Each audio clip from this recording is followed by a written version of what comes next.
एक press release देती है गृह मंत्रालय, भारत जैसे महान बड़े देश का गृह मंत्रालय प्रेस रिलीज देता है जिसमें वो कहते हैं सोनम वांगचुक 3-4 बार सोनम वांगचुक, एक छोटे से इंसान पर वो पूरा दोष मढ़ते हैं। जो फोर्सेस हैं, सहानुभूति है उनके साथ भी कि पथराव हुआ, उन्हें भी लगा होगा, मगर उन्होंने जिस तरह से सर में लोगों के दिमाग निकाल दिए, छाती से गोली गई, फेफड़े फोड़ दिए, ये कैसी फौज है जो अपने ही नागरिकों को इस तरह से मारने के लिए। 4 जाने आपकी वजह से गई? नहीं, मेरी वजह से गई ये कहना गलत होगा। उनकी कोशिश है कि देश को ऐसे दर्शाएं और वो इसमें छुप जाएं। अचानक से ऐसे हजारों में युवा निकल गए, मानो जैसे जेनजी रेवोल्यूशन सा हो, ऐसा एक शब्द निकल गया। वैसे मैं जेनजी प्रयोग नहीं करता हूं ना, हमें जेनजी से इतना छूत-अछूत भी नहीं होना चाहिए। ऐसा कोई शब्द में तो बुराई नहीं है, पता नहीं कुछ लोगों को इतना क्यों लगता है। तो मुझ पर उन्होंने निशाना साधा और 1.5 महीना पहले हमें बताया गया कि आप पर एक FIR है, वो भी देशद्रोह का है। उसके बाद हमारे विद्यालय की ज़मीन वापस ले जा रहे हैं, ऐसा नोटिस आया। उसके बाद CBI की इंक्वायरी, ये 2 हफ्ते पहले की बात है, CBI की, फिर इनकम टैक्स के, पता नहीं क्या क्या। मुझे वैसे भी ऐसे खबरें आती गई बहुत अच्छे सूत्रों से कि आपके खिलाफ पब्लिक सेफ्टी एक्ट का केस बनाया जा रहा है ताकि आपको 2 साल के लिए बिना जांच के, बिना बेल के जेल भेजा जा सके। तो बिल्कुल डर नहीं है, मैं बिल्कुल इंतज़ार कर रहा हूं। बल्कि मैं ये सोचता हूं कि न्योता देंगे पुलिस को कि आए आपको गिरफ्तार? बिल्कुल देंगे, क्यों नहीं देंगे। जब वो चाहें हमें गिरफ्तार कर सकता है। अगर हमारे देश की जो सबसे बहुमूल्य एक नारा है सत्यमेव जयते, उसमें ज़रा भी ताकत है, सच्चाई है, तो देश मुझे ज़रूर समझेगा। विनती करता हूं सरकार से कि इस मौत के बाद आप ऐसा खेल मत खेलिए कि ये उसका था, ये इसका था। समझिए कि पिछले 6 सालों में लद्दाख के साथ क्या हुआ। उन्होंने जल्दीबाजी में ढूंढा कौन कांग्रेस मिलता है जिस पे हम ये दोष मढ़ सकें। मैं तो था ही आधा लेने के लिए, उन्हें वो मिले। अब वो क्या माफ़ी मांगेंगे देश से? सबसे पहले तो मैं खुद बहुत बहुत दुखी हूँ, पूरा लद्दाख दुखी है कि इन माओं के बच्चे खो गए।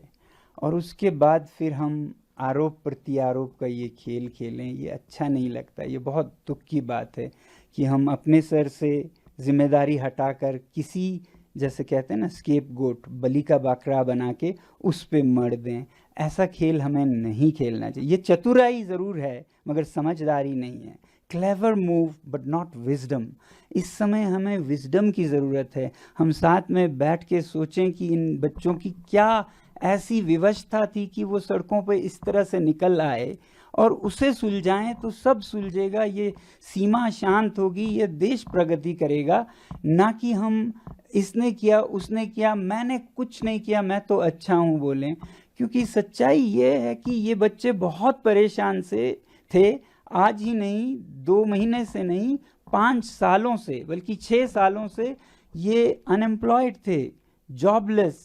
और इनके जो अरमान थे कि लोकतंत्र होगा नए लद्दाख में, वो भी नहीं हुए। कि संरक्षण होगा 6वें शेड्यूल में, वो भी नहीं हुए। बातचीत पे बातचीत घसीटते जा रहे थे, नतीजा कुछ नहीं निकल रहा था। अब मुझ पे दोष देने लगे थे यही युवा कि आपका शांति का पथ किसी काम का नहीं है। अपनी शांति आप अपने साथ, एक मिनट, आप अपनी शांति का पथ अपने साथ रखिएगा, हम अपने हाथ में लेंगे। ऐसा मुझे बुरा भला कहने लग चुके थे। तो ये बहुत दुर्भाग्य की बात है। सबसे बड़ी बात ये हम माने, और अभी इनकी लाशें वही हैं और इस पे हम आरोप प्रत्यारोप। आप सोचिए, क्या ये अच्छा लगता है किसी भी देश में कि सरकार किसी एक को चुन के, किसी एक पार्टी को इसने किया, और जो कमियां हमसे रह गई इस गवर्नेंस में, इस सिस्टम में, उनको हम बिल्कुल नज़रअंदाज कर दें, तो फिर दोबारा ये उठेगा। आप किसको अकाउंटेबल मानते हैं? क्योंकि आपको मैं तब से फॉलो कर रहा हूँ, बहुत लंबा समय आपको तमाम लोग इंस्पिरेशन के तौर पर भी वांगचुक साहब देखते हैं।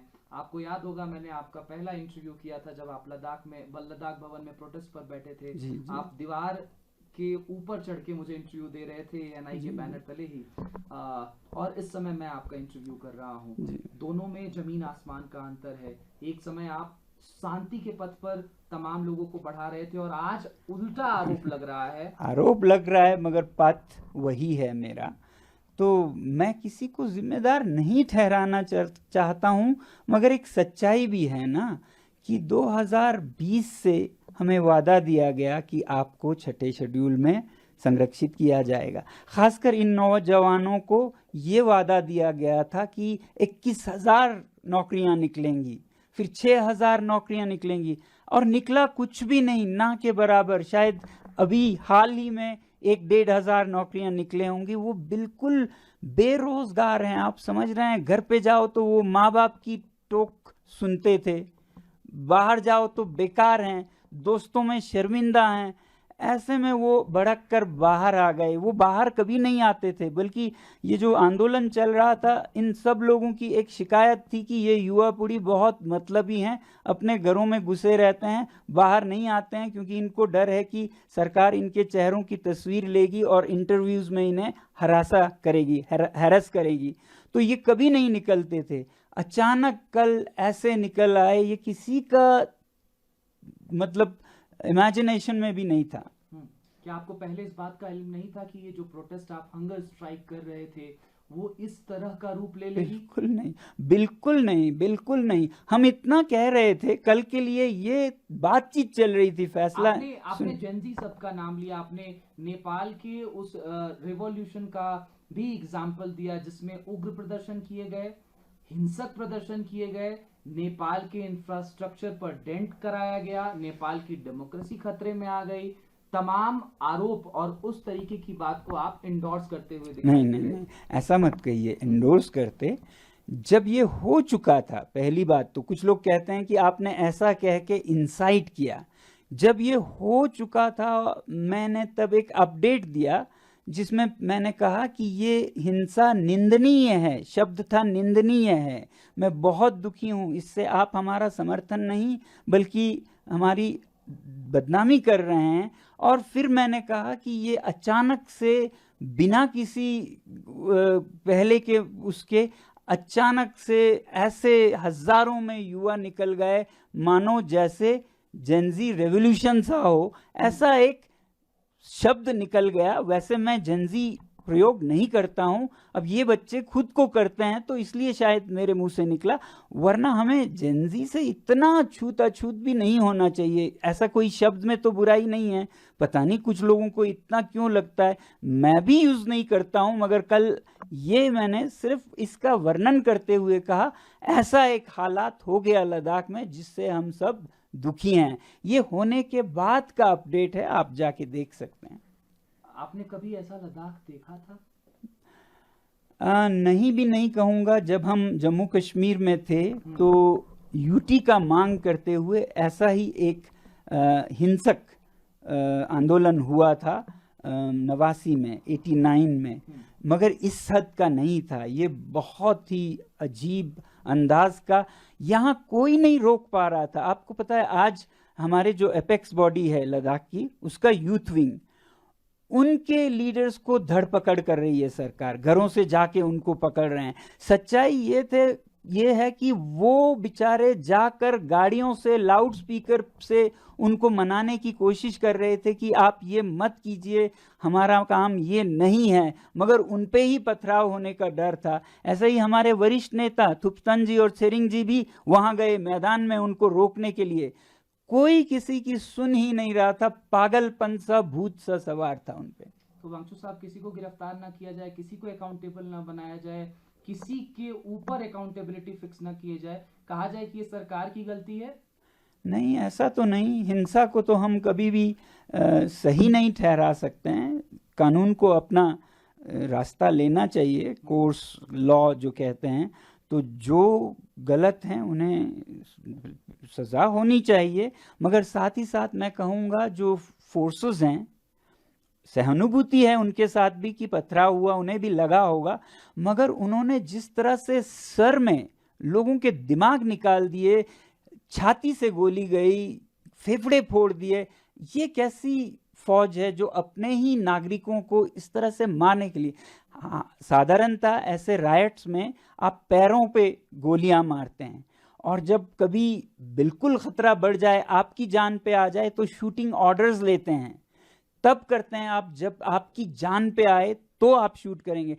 यहाँ तो किसी भी सैनिक दस्ते का, अर्धसैनिक दस्ते का कोई हताहत नहीं हुए, और इस तरफ से 4 और शायद 2-3 और जाएं, तो आप समझ सकते हैं कि इसमें गलत, आउट ऑफ प्रोपोर्शन फोर्स का यूज किया गया। इतना भारी, जैसे दुश्मन को आप जंग में मार रहे हैं, ऐसे अपने नागरिकों को मारना एक अच्छी सरकार की निशानी नहीं है।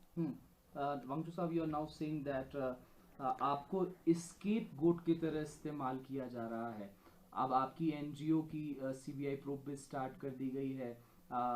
एलिगेशंस हैं कि फॉरेन फंडिंग मिली जो कि माल प्रैक्टिसेस के थ्रू आई। इस चीज को कैसे देख रहे हैं? और ठीक जिस तरीके से रिवॉल्यूशन हुआ कल, इतनी जाने गई, उसके ठीक बाद अगले दिन आपके खिलाफ सीबीआई जांच। जी नहीं, सीबीआई जांच अभी नहीं हुई। ठीक अगले दिन एक प्रेस रिलीज देती है गृह मंत्रालय, भारत जैसे महान बड़े देश का गृह मंत्रालय प्रेस रिलीज देता है, जिसमें वो कहते हैं सोनम वांगचुक, सोनम वांगचुक। 3-4 बार सोनम वांगचुक, एक छोटे से इंसान पर वो पूरा दोष मढ़ते हैं। तो ये एक कड़ी का हिस्सा है, ये भी कल का वाला भी एक कड़ी का हिस्सा है। ये कोई 1.5 महीना पहले शुरू हुआ, जबकि लद्दाख के जो चुनाव हैं वो 2 महीने में आने वाले थे। ये वही चुनाव है जिसमें लोग मांग कर रहे हैं कि पिछले चुनाव का वादा पूरा कीजिए अगले में जाने से पहले।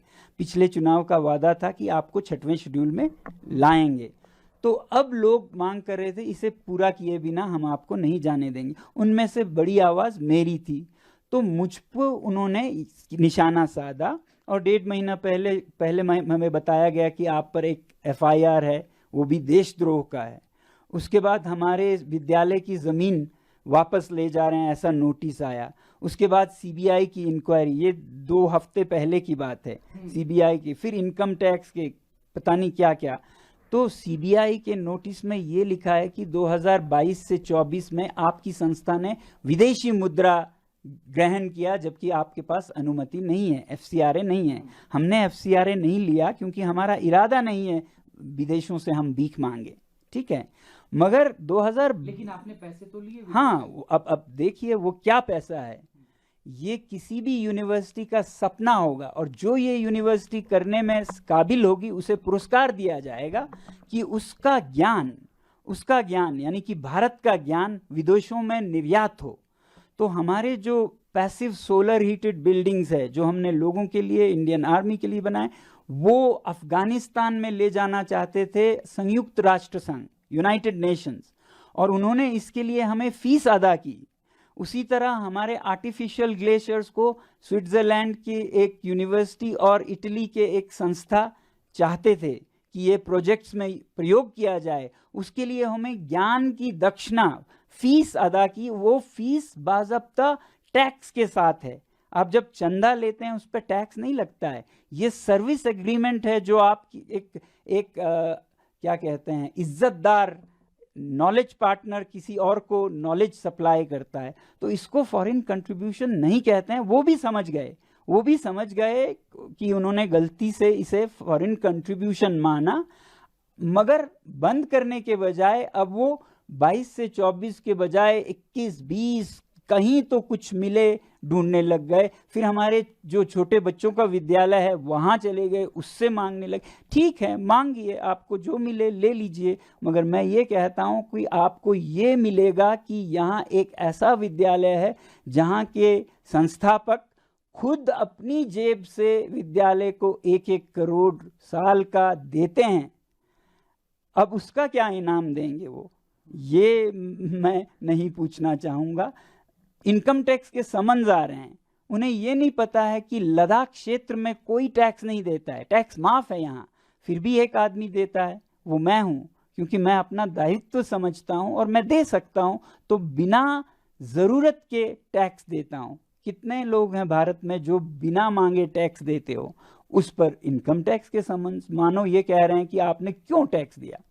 तो ये विच हंटिंग का एक बदकिस्मती से कहना पड़ रहा है, एक कड़ी सा चला, जिसका आखिरी कड़ी था कल जब हिंसा के बाद पूरा का पूरा दोष सोनम वांगचुक पे डाला। मुझे वैसे भी ऐसे खबरें आती गई बहुत अच्छे सूत्रों से कि आपके खिलाफ पब्लिक सेफ्टी एक्ट का केस बनाया जा रहा है ताकि आपको 2 साल के लिए बिना जांच के, बिना बेल के जेल भेजा जा सके। तो आपको डर है कि अब आपकी गिरफ्तारी? बिल्कुल डर नहीं है, मैं बिल्कुल इंतजार कर रहा हूं। बल्कि मैं ये सोचता हूं कि न्योता देंगे पुलिस को कि आए आपको गिरफ्तार करें? बिल्कुल देंगे, क्यों नहीं देंगे। जब वो चाहें हमें गिरफ्तार कर सकता है। मैं सोचता हूं कि मेरे जेल में होना देश को ज्यादा जगाएगा मेरे बाहर होने से, क्योंकि देश नज़ारा देखेगा। जो आदमी देश विदेश से भारत के लिए मैग्सेसे से लेके रोलेक्स अवार्ड से लेके 30 पुरस्कार लाता है, 8 तो यूनिवर्सिटीज़ के ऑनररी डॉक्टरेट्स लाता है, देश का नाम ऊंचा करता है, यहाँ के ज्ञान को निर्यात करता है और चीन जैसे देशों के खिलाफ बायकॉट चाइनीज़ प्रोडक्ट्स का मुहिम चलाता है, जो आगे ले जाके सरकार भी उसे आगे बढ़ाती है। उसी आदमी को हम आज ऐसे दोषों में जेल डाल रहे हैं। ये नज़ारा जब वो देखेंगे तब वो समझेंगे कि आज देश कैसे चल रहा है। तो इसलिए मैं सोचता हूँ मेरी देश सेवा की यही एक आखिरी कड़ी रह गई है। वांगचुक साहब, क्या पहले जैसे सोनम वांगचुक बनकर के अब उन तमाम युवाओं के बीच में, लद्दाख वासियों के बीच में, भारतवासियों के बीच में, हमने देखा है आप क्लाइमेट चेंज पर बात करते हैं, आप ग्लोबल वार्मिंग पर बात करते हैं, बड़ी संख्या में युवा आपको फॉलो करते हैं। जब आप विदेशों में जाते हैं, आप एक पोस्ट करते हैं, उस पर मिलियंस लाइक होती हैं। तो you are an youth inspiration sir. लेकिन क्या आपको लगता है कि अब वो क्रेडिबिलिटी उस सोनम वांगचुक की रह जाएगी, क्योंकि 4 जाने आपकी वजह से गई? नहीं, मेरी वजह से गई ये कहना गलत होगा। उनकी कोशिश है कि देश को ऐसे दर्शाएं और वो इसमें छुप जाएं। ये कोशिश है। देश के लोग इतने बेवकूफ़ नहीं हैं। आप समझ सकते हैं कि देश के लोग इतने नहीं हैं कि जो उनको खिलाया जाए वो पी जाएं, खा जाएं। देश ज़रूर समझेगा कि सच्चाई क्या है। क्या पुराने वाले सोनम वांगचुक की तरह, जैसे आप दिल्ली में बैठ जाते थे प्रोटेस्ट करने, आप तमाम जगहों से वो इंफॉर्मेटिव चीज़ें डालते थे, आप हंगर स्ट्राइक पर बैठ जाते थे, क्या आपको लगता है कि अब उसी तरीके से लद्दाख वासी, देशवासी आप पर भरोसा करेंगे उस पुराने वांगचुक की तौर पर? देखिए, लद्दाख वासी तो और भी 10 गुना करेंगे, क्योंकि उन्हें सच पहले से ही पता है। देशवासियों को जैसे जैसे पता चलेगा वो भरोसा करेंगे, उससे भी ज़्यादा पहले से भी, क्योंकि अब तो ये 75 कठिन परीक्षणों से परखा हुआ सोना है। कल तक तो ये सोना है बोलते थे, मान लेते थे। अब उन्हें दिखेगा कि ये सोना कहीं गलता नहीं, पिघलता नहीं, बर्फ़ में हो चाहे आग में हो, ये खड़ा रहता है। अगर हमारे देश की जो सबसे बहुमूल्य एक नारा है, सत्यमेव जयते, उसमें ज़रा भी ताकत है, सच्चाई है, तो देश मुझे ज़रूर समझेगा। अगर सत्यमेव जयते अभी भी जिंदा है तो। वांगचुक साहब, मेरा ये अंतिम सवाल रहेगा कि अब आप क्या उसी बुलंदी के तौर पर लद्दाख के पूर्ण राज्य की मांग हो, 6th स्केड्यूल की मांग हो, उसको आगे बढ़ाएंगे? क्योंकि अब हमने देखा कि इस प्रोटेस्ट को उस तरीके से लोग नहीं देख पाएंगे। तो क्या अब कल से उसी तौर पर आप लग जाएंगे? क्योंकि आपने तो हंगर स्ट्राइक भी खत्म कर दी, अब आप पर तमाम आरोप हैं, तो क्या उसी मोटिवेशन के साथ, उसी ऑप्टिमिस्टिक एटीट्यूड के साथ आप वो सारी मांगे लद्दाख के लिए कल से रखेंगे? पहली बात, अगर हमने आप रखेंगे एएनआई पर? जी, अगर हमने अनशन बंद किया वो देश हित में, लोगों के हित में किया कि अगर इतना उपद्रव हो रहा है तो ऐसे में हम अनशन ही हटा देंगे, क्योंकि इस उपद्रव के पीछे युवा का डर था कि ये अनशन वालों को कुछ हो ना जाए, इसलिए वो भड़क गए थे कि 14वें दिन पे 2 लोग अस्पताल चले गए, ले जाना पड़ा गंभीर स्थिति में। तो ये डर था, तो हमने कहा कि ये अनशन ही हम हटाएंगे, आप कृपया ऐसा मत कीजिए। ये मेरा एक योगदान था कि शांति कैसे जल्दी से जल्दी लाएं। ठीक है, आगे जाने की बात है। लद्दाख के लोग तो जैसा मैंने आपको कहा सब समझते हैं। और लोगों को भी समझ आएगी। हाँ, हम वैसे ही कहेंगे कि जो वादे थे आप पूरा कीजिए, वही एक तरीका है लद्दाख के युवाओं के मन को शांति देने का और जिनकी मृत्यु हुई उनके आत्मा को शांति देने का, कि आखिर आप समझे हमारे दर्द को। अभी भी आप अगर उस दर्द को न समझी करके कालीन के नीचे दबाएं और औरों पे दोष साधते रहें, तो न उनकी आत्मा को शांति मिलेगी, न इनके गुस्से ठंडा होगा, तो ये और भड़केगा। तो ऐसा न करें। मैं कृपया विनती करता हूं सरकार से कि इस मौत के बाद आप ऐसा खेल मत खेलिए कि ये उसका था, ये इसका था। समझिए कि पिछले 6 सालों में लद्दाख के साथ क्या हुआ। देश मतलब बुद्धू नहीं है ना, देश ने देखा है। सोनम वांगचुक हमेशा अनशन के पथ पर, पदयात्रा के पथ पर शांति के साथ ही चला, कभी उससे डगमगाया नहीं। अब आज अगर हालत हद से निकल गए तो फिर वो हालात की बात है कि युवा ने हमें रिजेक्ट कर दिया। हमें खुद दुख है कि आज हम फेल हुए, हमारा जो पाथ था उसको उन्होंने रिजेक्ट किया और वायलेंस पे चले गए। हमें तो दुगना दुख है। एक तो जो हुआ, एक छोटा सा जी मैं सवाल जोड़ना चाहूंगा, क्या कांग्रेस पार्टी से भी आपकी इस बीच कोई बातचीत हुई थी? क्योंकि हिंसा के तुरंत बाद भारतीय जनता पार्टी की तरफ से एक बयान निकल करके आया कि कांग्रेस पार्टी के कुछ लोग इस कहीं ना कहीं हिंसा को बढ़ाने में दिखाई दिए। बीजेपी दफ्तर में घुसने वाले व्यक्ति का नाम जो है वो एक कांग्रेस नेता के तौर पर सामने आया। पहले ये बताऊं, कुछ ही हफ्ते पहले कांग्रेस पार्टी को हमारे एपेक्स बॉडी से निकाल दिया गया था ताकि ये अपॉलिटिकल रह सके। तो आप समझ सकते हैं कि कांग्रेस से कोई लेना देना नहीं है इस आंदोलन का। उन्हें तो आंदोलन से हटने को कहा जब तक इलेक्शंस खत्म ना हो, वरना उनकी भी जगह है उसमें। अब दूसरी बात, जिस तरह से इस उपद्रव के होने के बाद ही बीजेपी ये इल्ज़ाम लगा रही थी, एक फ़ोटो दिखाकर जो संवाददाता उनके बता रहे थे कि देखिए ये सेपक हैं, ये काउंसलर हैं नॉर्दर्न या अपर ले के वार्ड के। अब आपको कैसा लगेगा अगर मैं ये बताऊं कि वो तस्वीर जो वो दिखा रहे थे वो गलत था। वो किसी और के तस्वीर को लेके जल्दीबाजी में उसे कांग्रेस का काउंसलर लेके सबको, देश को दिखा रहे थे, और सच में ये कोई और था, उनके कोई दूर के रिश्तेदार थे। और उनको और उनके इस परिवार को आज पुलिस हिरासत कर रही है, हैरेस कर रही है, मारपीट कर रहे हैं।